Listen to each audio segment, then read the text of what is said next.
Hello everyone, আশা করি তোমরা খুব ভালো আছো। লাইফ স্টেশনে তোমাদের অনেক অনেক স্বাগত। আজ সোমবার সারাটা দিন কি করছি না করছি সবটাই তোমাদের সাথে শেয়ার করতে থাকবো, তো পুরো ভিডিওটা দেখতে থাকো। আর ঘুম থেকে উঠেই প্রায় সংসারের কাজকর্ম একদম শুরু করে দিয়েছি, কোমর বেঁধে একদম। বোজোকেও ঘুম থেকে ডেকে তুলতে হবে, তো আগে টিফিনগুলো এইসবগুলো রেডি করে নিয়ে তারপরে ওকে ডেকে তুলবো। আর জানো তো, বোজোর সাথে বোজোর বাবাও আজকে ঘুমোচ্ছে, নয়তো ও কিন্তু আমার আগেও এক একদিন উঠে পড়ে, কিন্তু আজকে এখনও ঘুমোচ্ছে। তো আমি আর ডাকিনি, ঠিক আছে শুয়ে থাকে, একটু পরেই উঠবে। আর জানো তো, আমি যদি আগে আগে ঘুম থেকে উঠি আমার মনে হয় কি কাজ করতে একটু সুবিধাই হচ্ছে, তখন কেউ ওঠে না। আর একা একা কাজ করতে সত্যিই সুবিধা হয় না, তো সবাই উঠে গেলে সবারই তো প্রয়োজন পড়বে এদিক ওদিক যেতে, তখন মনে হয় কি আমার যেন কাজ করতে একটু দেরি হয়ে যাচ্ছে। আর দেখো, ও বোজোর টিফিনটাও রেডি হয়ে গেছে, ব্রেড টোস্ট করে দিয়েছি। আর এদিকে হচ্ছে প্রেশার কুকারে সেদ্ধ ভাত বসিয়েছি বোঝার জন্য, আজকে সেদ্ধ ভাত খাইয়ে পাঠাবো। আর অল্প একটু পরিমাণ যেহেতু করি, আর প্রেশার কুকারটা একটু বড়, তো মানে যে পরিমাণ করি সেই তুলনায় বড় প্রেশার কুকারটা, খুব একটা বড় তা বলছি না, কিন্তু ভাতটা হতে না অনেকক্ষণ সময় লাগে। কতগুলো সিটি দিই, তারপরে আবার কতগুলো সিটি দিই, তারপরে গিয়ে ভাতটা ঠিকঠাক হয়। আর এদিকে যখন সবার জন্য ফেনাভাত করি, তখন তো প্রেশার কুকারেই ফেনাভাত করি, তখন যেহেতু অনেকটা পরিমাণ একসাথে হয়, তাই জন্য একটা সিটিতেই ঠিকঠাক হয়ে যায় ভাতটা। আর ওর জন্য যখন অল্প একটু করি, যেহেতু অল্প পরিমাণ হয়, তো সেই জন্য মনে হয় হতে চায় না। আর যাই হোক, দেখো ওর জন্য একটু আখরোট বাদাম আর ওদিকে কিশমিশ আর একটুখানি মধু নিয়ে নিয়েছি, মধুটা খাইয়ে দিলাম। তো বাদাম আর কিশমিশটা ও একাই একাই হাত দিয়ে খাবে। আর এদিকে ততক্ষণে আমি ও খেতে থাকুক ওইগুলো, ও টিফিনটা একটু রেডি করে নিই। এদিকে রেডি হয়ে গেছে, মানে গুছিয়ে নিই আর কি। তো ব্রেড টোস্টটা দিয়ে দিলাম, তার সাথে একটা কলাও দিয়ে দিই। আর জানো তো, কতটা কি খাবে তা জানি না, অন্য সময় 3টে করে ব্রেড টোস্ট করে দিই, আজকে 2টো দিয়েছি, যেহেতু তাড়াতাড়ি ছুটি হয়ে যাবে। আর এই 11:30টায় ছুটি হলে পরে ওই করতে থাকে, ঠিক মতন খাবে না, কিছুটা ফেলবে কিছুটা খেয়ে আসবে, এই করতে থাকে। আর 1:30টায় ছুটি হলে পরে অনেকটা সময় না, তখন খিদেটাও বেশ জোর কদমে পায়, আর পুরো টিফিনটা একদম ফিনিশ করে আসে।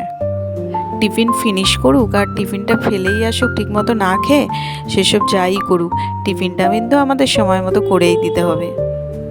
আসলে আমরা ঘরের বউরা তো কোনো কিছুতেই ক্লান্ত হই না, বলো। এই ধরো রান্নাঘরে ঢুকি, কোনো কিছু ক্লান্ত হয়ে কি ছেড়ে দিই আমরা?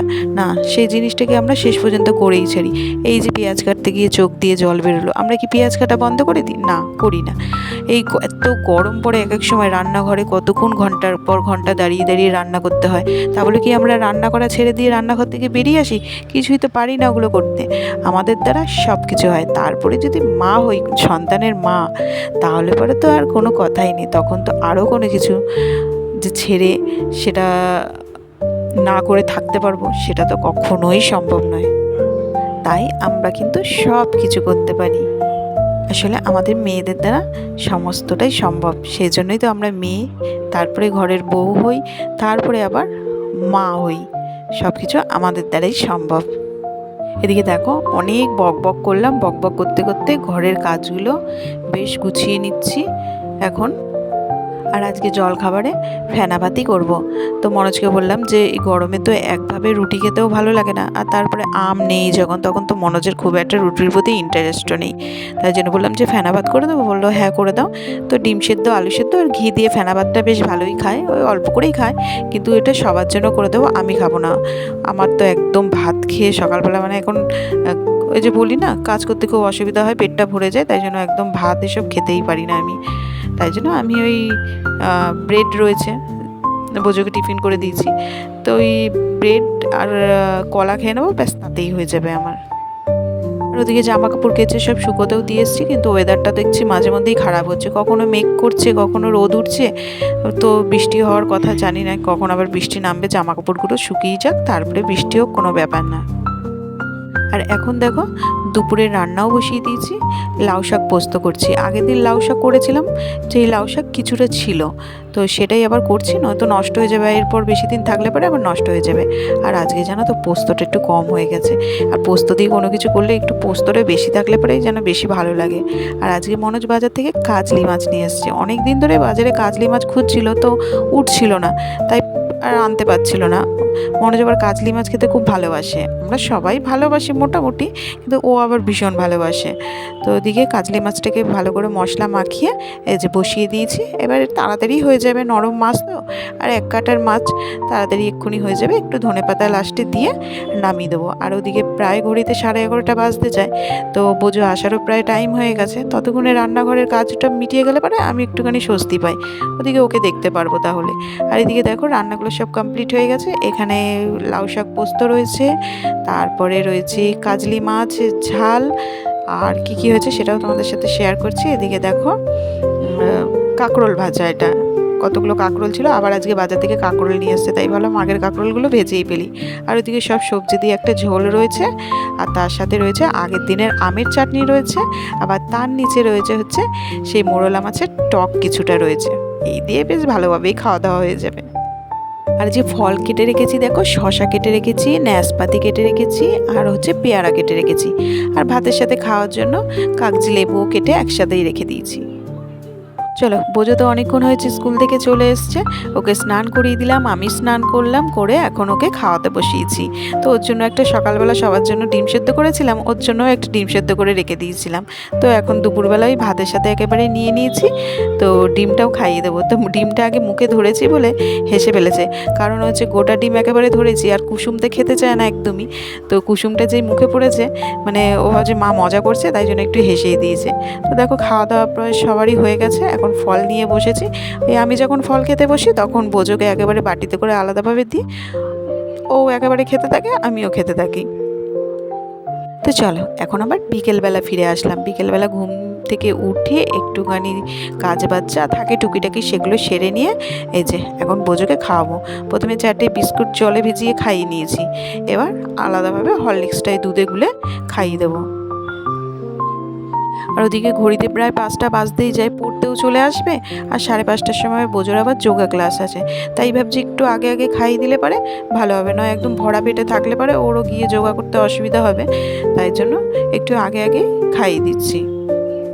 তো আজও জানো বোঝো ভীষণ খুশি, কারণ হচ্ছে আজকে ওর মামার ছেলে মানে কুটু ভাইয়ের হচ্ছে আজকে জন্মদিন, তাই ও জন্মদিনে যাবে। সেইভাবে কিছু করা হচ্ছে না, শুধু একটু কেক কাটিং এসবই হবে। তো ও মামা এসে ওকে নিয়ে যাবে, তাই বললাম ঠিক আছে তাড়াতাড়ি করে যোগা ক্লাস থেকে আয়, এসে একটু পড়তে হবে, কারণ হচ্ছে কালকে কম্পিউটার এক্সাম আছে। তো একটু পড়ে নিয়ে তারপরে মামা এসে নিয়ে যাবে। তো সেই জন্য ভীষণ আনন্দ, কুটু ভাইয়ের জন্মদিনে যাবে, তাই এখন মোটামুটি ঘড়ির টাইম জানতে শুরু করে দিয়েছে। আর এদিকে ঘড়িতে প্রায় 7টা বেজে গেছে, আমার পড়ানোও হয়ে গেছে, আর বোঝো ওইদিকে অনেকক্ষণ হয়েছে চলে এসছে যোগা ক্লাস থেকে। তো একটুখানি চাউমিন করা হয়েছিল বাড়িতে, তো চাউমিন খেয়ে এখন আবার পড়তে বসেছে। আমি খাতাতে সব কিছু একেবারে কোশ্চেনগুলো টুকে রেখে দিয়েছি, আমি বললাম তুই এখানে লিখতে থাক, আমি ততক্ষণ কুটু ভাইয়ের জন্য একটা গিফট কিনে নিয়ে আসি। তো যাই এখন দেখি কুটুর জন্য একটা কিছু গিফট নিয়ে আসি, আজকে বার্থডে বলে কথা। আর আজকে জানো তো তাড়াতাড়ি লিখে ফেলবে, যেহেতু বার্থডেতে যাবে তার জন্য তাড়াতাড়ি লিখে ফেলবে। আর এদিকে দোকানেও চলে এসেছি, কুটুর জন্য কী নেবো ভাবছি, এটা দেখছি ওটা দেখছি। তো বাচ্চাদের বন্দুকের প্রতি মানে বিশেষ করে ছেলেদের বন্দুকের প্রতি একটু ইন্টারেস্টটা বেশি, তাই জন্য ভাবলাম ওর জন্য বন্দুকই নেওয়া হোক। আর যা আজকে কাণ্ড হয়েছে, এইরকম ঘটনা মনে হয় এর আগে কোনো দিন ঘটেইনি। বোঝো আজ পর্যন্ত কোনো জিনিস দেখে বায়না করেনি, রাস্তায় বেরোলে এই জিনিসটা কিনবো বা এটা লাগবে এরকমও বলেনি। এর আগেও কত জন্মদিনে একে ওকে এটা ওটা গিফট কিনে দেওয়া হয়েছে, সেগুলো দেখেও কোনো সময় বায়না করেনি। কিন্তু আজকে যখন কুটু ভাইয়ের জন্য এই বন্দুকটা নিয়ে আসা হয়েছে, বেচারা চোখ দিয়ে জল বেরিয়ে গেছে যে ওর নাকি এরকমই একটা বন্দুক মোবাইলে দেখেছে লাগবে। তো আবার ওর বাবা গিয়ে আবার ওর জন্য একটা কিনে এনে দিল।